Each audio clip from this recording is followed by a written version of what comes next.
ఏంటి కింద ఉందామంటే పైకి వచ్చావు? కిసే కదా, నాకు తెలుసు. లేదా అద్యా, మనం ఎప్పటి నుంచో అనుకున్నాం కదా, నీకు బీఎఫ్ నాకు జీఎఫ్ దొరికేంత వరకు ఈ రిలేషన్లో ఉందామని. దాని గురించి మాట్లాడదామనే రమన్నా. నాకు కావాల్సిన అమ్మాయి దొరికింది, ఈరోజే పరిచయం అయింది. చాలా బాగా మాట్లాడుతుంది.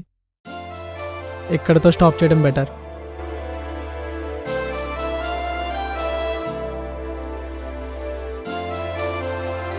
మళ్ళీ మాట్లాడుతుంటే వెళ్ళిపోతున్నావు.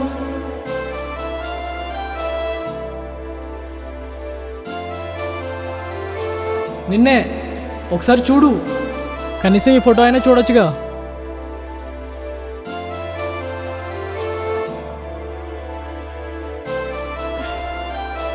బాగుంది. సరిగ్గా కళ్ళు తుడుచుకుని చూడు.